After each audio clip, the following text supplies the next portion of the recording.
Salut tout le monde, j'espère que vous allez bien. Bienvenue dans cette nouvelle vidéo. On se retrouve aujourd'hui dans mon salon pour faire un peu le bilan de cette année 2024, une année qui a été très positive sur beaucoup de points, que ce soit sur les lectures, que ce soit sur l'avancée de la chaîne YouTube, que ce soit sur les rencontres, sur la partie perso comme sur la partie pro.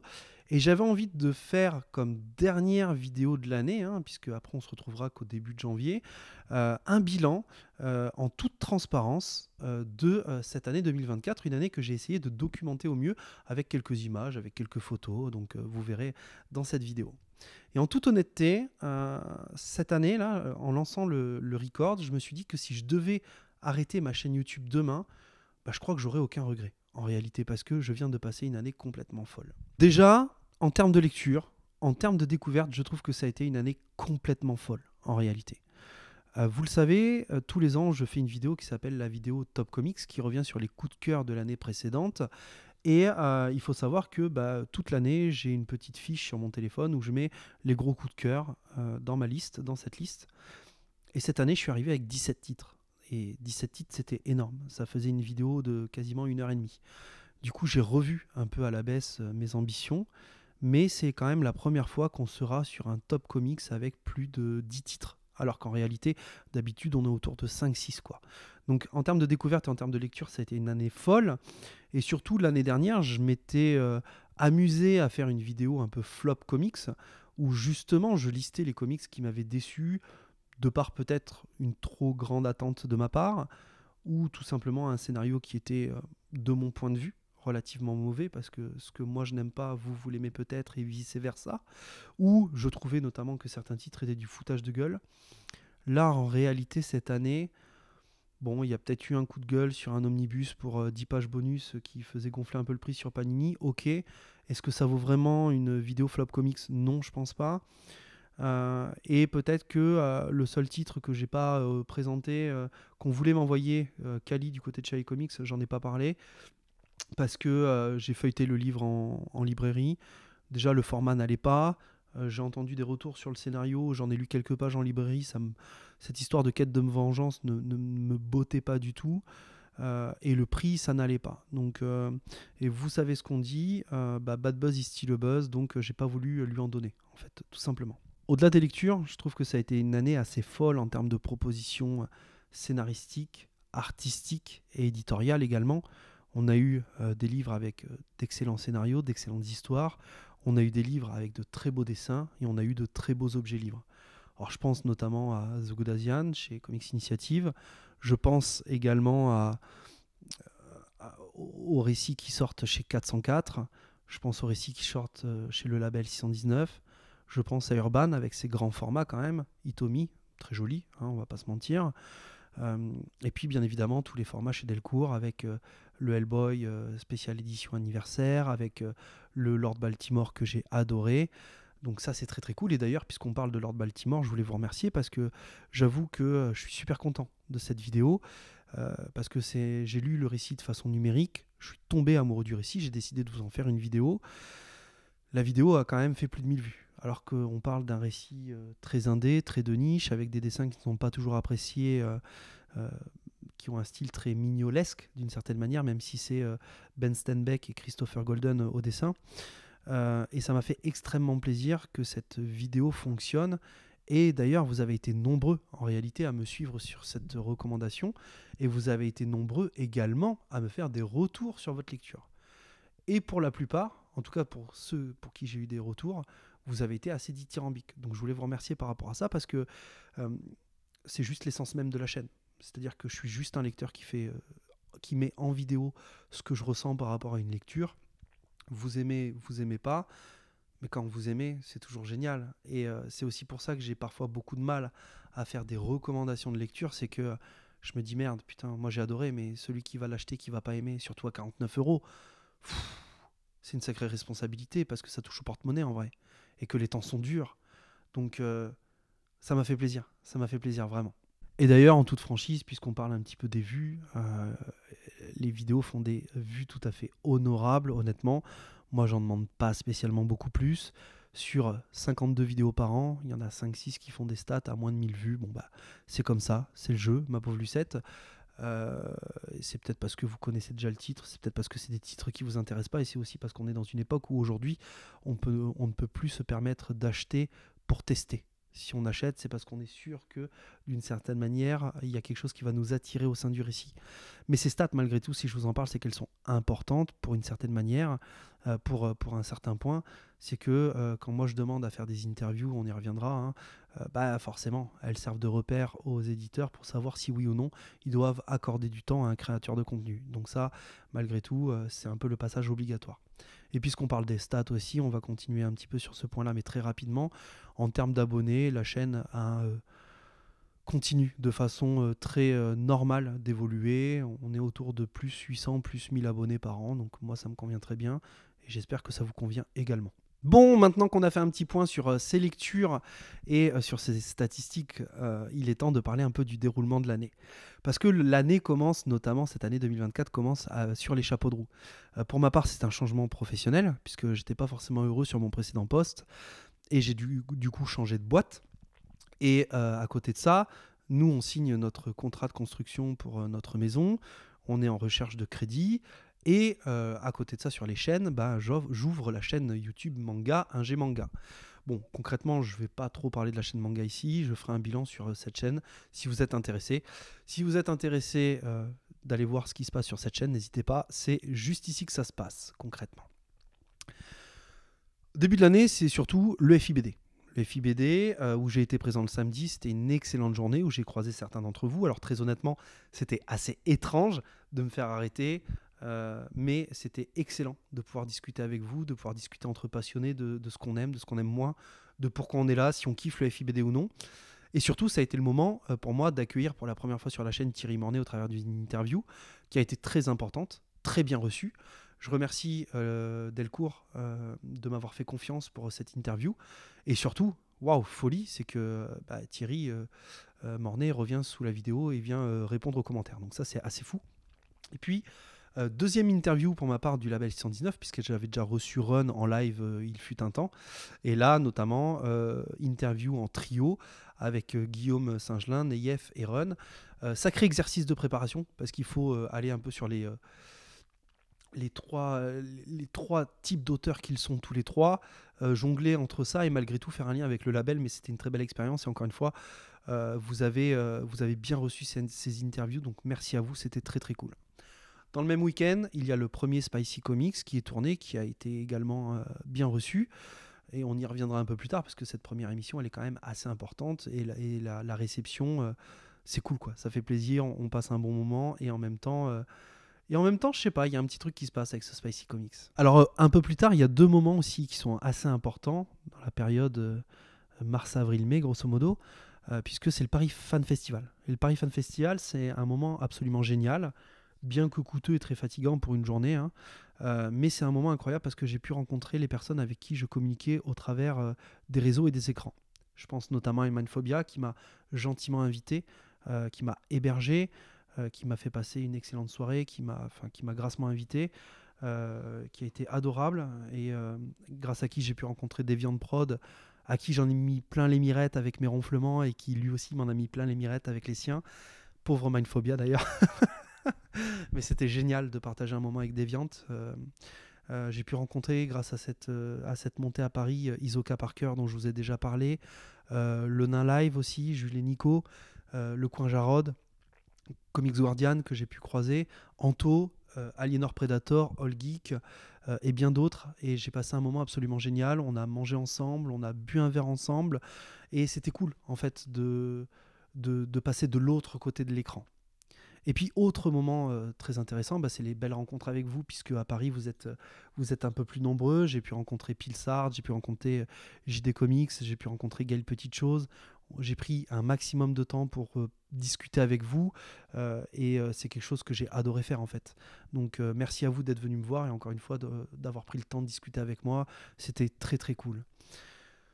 Et puis, je ne sais pas si je retournerai pour le coup au Paris Fan Festival, parce que le Paris Fan Festival, au-delà des rencontres, et c'est vraiment le côté le plus intéressant pour moi, c'est que ça reste un festoche assez petit malgré tout. beaucoup plus petit que le FIBD qui est vraiment la grande messe de la BD, du manga et du comics. C'est plutôt un festival porté sur la pop culture. Et comme je l'ai dit, c'est quand même assez coûteux, c'est quand même assez fatigant de monter une journée sur Paris, sachant que j'ai le train, etc., que j'ai mon fils, que je laisse. Et puis surtout que maintenant, on a la maison qui arrive prochainement, donc il va falloir aussi limiter le budget, quoi. À peu près dans la même période, on a le deuxième Spicy Comics avec Flavien, Comics du Prof, un mec adorable avec qui j'ai passé un bon moment, même si c'était un moment beaucoup trop court, puisque finalement on a enregistré le Spicy Comics à 10h et ensuite on est passé à table et après vers 15h il est reparti. Mais je pense qu'on refera un truc ensemble parce que c'était très cool de se voir et finalement on a beaucoup plus de choses de goût en commun et de kiff de lecture en commun que on pourrait le laisser penser au travers des lives ou des moments qu'on a eu ensemble à se piquer un petit peu. Mais c'est toujours très, très chouette, donc on doit se revoir. On arrive maintenant en juin, et juin c'est une période un peu plus complexe parce que la boîte pour laquelle je bosse depuis janvier, la nouvelle boîte pour laquelle je bosse depuis janvier a déjà renouvelé ma période d'essai une fois, et là ils m'informent qu'ils ne me garderont pas parce que financièrement ils sont dans le rouge, que pour monter en compétences ils doivent me former. Pour me former, ils doivent avoir du temps, sauf qu'ils ne l'ont pas, et qu'en fait, ils doivent courir après l'argent. Concrètement, ils ne sont pas rentables, et c'est très complexe. Et de toute façon, s'ils devaient se séparer de quelqu'un, ce serait de moi, parce que je suis le dernier arrivé. Donc, tout simplement, je suis le moins compétent dans la boîte. Bon, problématique, parce que je suis en train de signer mon crédit, et ça remet tout en question, en fait. Mais j'avais une fin, et du coup, je trouve un autre poste dans une autre boîte, mais ça se passe à La Rochelle cette fois, donc on est à plus de 100 bornes de chez moi, et ça inclut des gros changements en termes de rythme et en termes de finances aussi, puisque au départ, juillet et août, je dois faire la route en voiture tous les jours, très compliqué, hein, ça fait quand même beaucoup de bornes, ça fait 200 bornes par jour, donc c'est énorme. Et puis après arrive septembre, où là du coup, ce qui se passe, c'est qu'on renégocie un peu les termes de mon contrat. Et le lundi, je suis à côté de chez moi. Le vendredi, je suis en télétravail. Et le mardi, mercredi, jeudi, je viens sur La Rochelle. Et du coup, je viens en train et en vélo. Donc, c'est beaucoup plus cool. Même si les journées sont assez hard, on va pas se mentir, puisque le mardi, le mercredi, le jeudi, grosso modo, je pars de chez moi à 5h30 le matin et je rentre chez moi entre 19h et 20h. C'est aussi à cause de ce changement de rythme, notamment, que vous ne me voyez plus beaucoup sur certains lives. Ce n'est juste plus possible pour moi d'apparaître sur un live en pleine semaine. Je suis trop explosé en fait, ce n'est pas possible. C'est même des soirs où je n'arrive même plus à lire, tellement je suis fatigué en réalité. Bref, c'est donc pendant les vacances que Wayne vient le temps d'un week-end. On a fait le Spicy Comics sur sa demande. Il était très chaud de tester les piments, honnêtement. Il m'avait d'ailleurs proposé de rester tout le week-end à la maison et de faire plein de vidéos. Et j'ai égoïstement refusé parce que Wayne est un ami, qu'on se voit une fois par an, grosso modo, et que j'avais envie de profiter de mon pote. Donc on a fait des restos, on a fait des balades sur La Rochelle, on a kiffé, et c'est tout aussi bien. Et d'ailleurs, on doit se revoir dans le courant de l'année 2025, je pense, pour passer d'autres moments ensemble. Donc vous aurez sûrement peut-être d'autres nouvelles. Et puis c'est surtout le moment des premières vraies vacances avec ma femme, puisque en 9 ans de vie commune, on n'a pris que 3 jours à Londres, en fait. Donc ça fait un bien fou. Et d'ailleurs, cette vidéo vlog à Londres, vous pouvez la retrouver juste ici. Mais on s'est promis clairement de se faire plus de moments, plus de vacances et de week-ends ensemble, parce que ça fait vraiment du bien, quoi. C'est d'ailleurs à la fin de cet été que j'ai pu monter à Paris pour interviewer Thierry Mornay dans les locaux Delcourt, et c'est complètement fou. Alors, j'avais un premier Spicy Comics de prévu la première journée, puisque je suis monté 2 jours sur Paris. Ce premier Spicy Comics, il a été annulé au dernier moment. Bon, dans le malheur, entre parenthèses, ça m'a permis de passer une journée avec CG, Comics Guardian, Isoka Parker, et avec Mindphobia, qui m'a encore gentiment accepté chez lui le temps d'une soirée. Donc, merci Mind pour ta gentillesse, vraiment. Merci aussi Isoka Parker pour ta gentillesse, parce que il m'a offert la petite issues que je vous ai montré des TMNT de Jason Aaron. Et puis merci à CG de m'avoir accordé du temps aussi également, c'est un amour. Donc ça a été cool, on a pu chiller dans les librairies parisiennes, et aussi manger dans un excellent resto.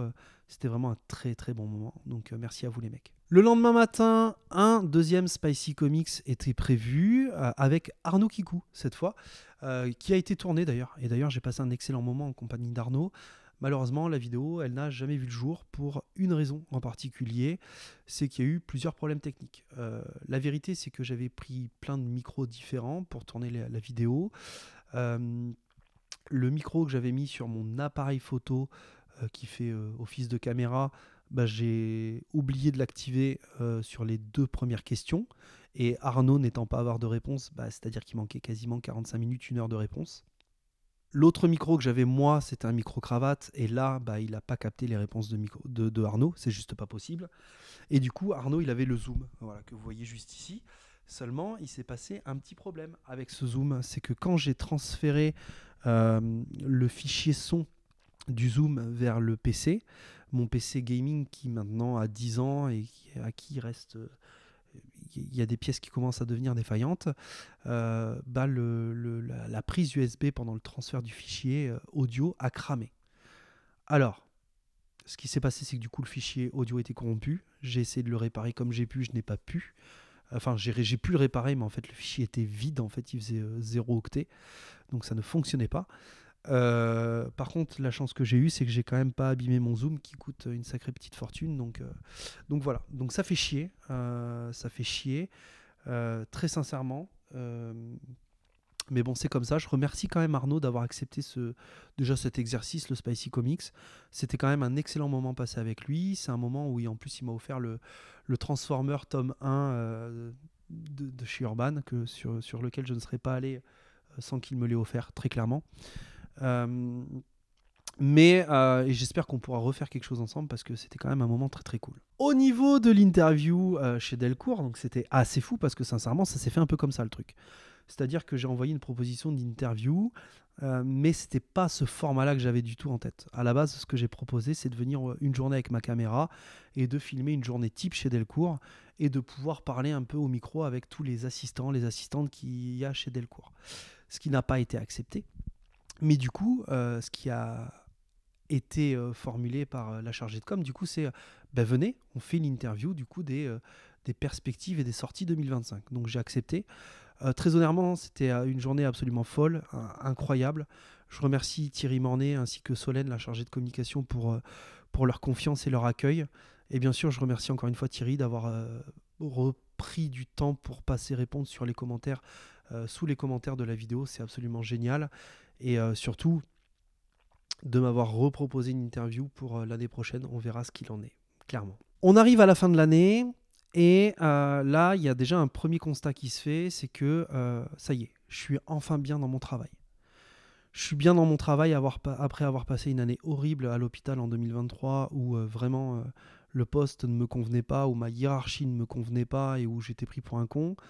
Après avoir passé 6 mois de janvier à juin 2024 dans une boîte où concrètement c'était très bancal, là je peux le dire, dans cette nouvelle boîte, je suis enfin bien. Je m'entends bien avec les personnes que je manage, je m'entends bien avec ma responsable, ma N+1 et ma N+2. Il y a un vrai travail qui se fait sur la construction de plein de projets autour de la prévention, puisque moi je travaille pour la prévention des risques et pour la santé des salariés qui sont dans cette boîte, qui sont quand même 3000, donc c'est pas négligeable. Donc je suis bien. On verra si l'année 2025 est aussi bonne que ces 6 premiers mois.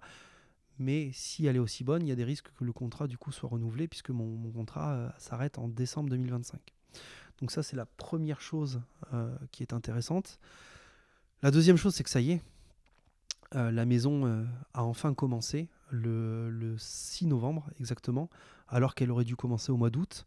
Mais elle a été repoussée à cause des pluies incessantes et la dalle ne pouvait pas se faire. Donc voilà. Mais ça y est, on est en train de se projeter dans cette maison qui devrait arriver dans le courant de l'année 2025, août, septembre, octobre, j'en sais rien.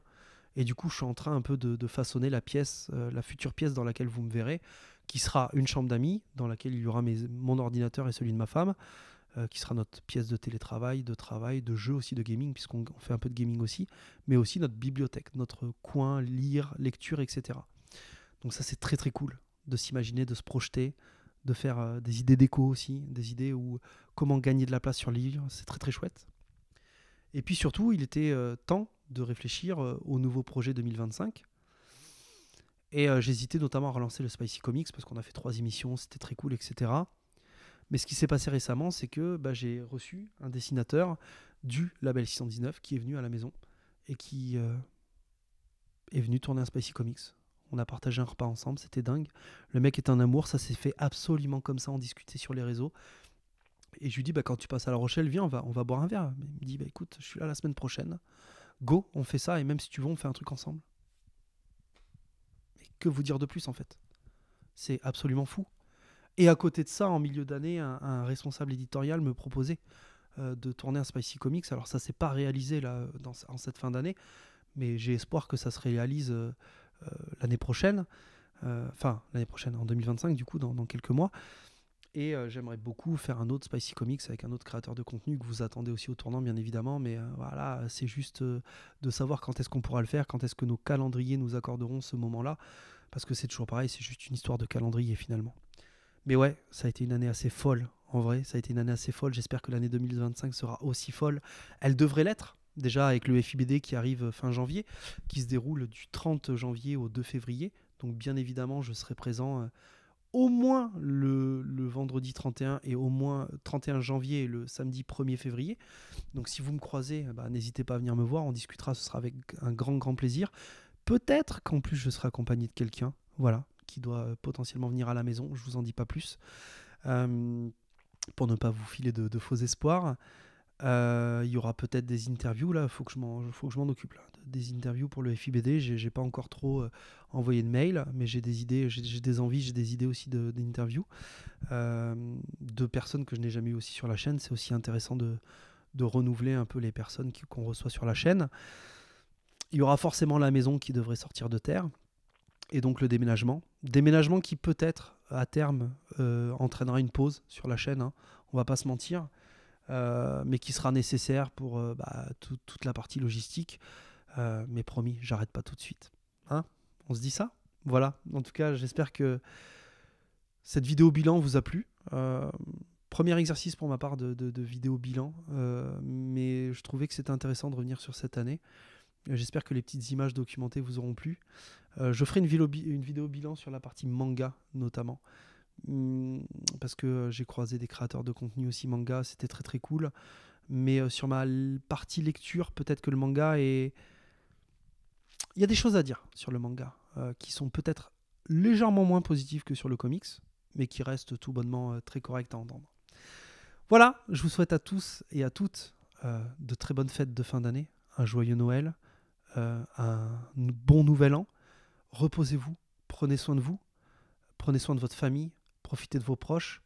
Si malheureusement ces fêtes de fin d'année, vous devez les passer seuls, essayez de trouver quelqu'un autour de vous pour ne pas rester seul, parce que je sais que ça peut être déprimant de passer ces fêtes de fin d'année seul, je l'ai déjà fait.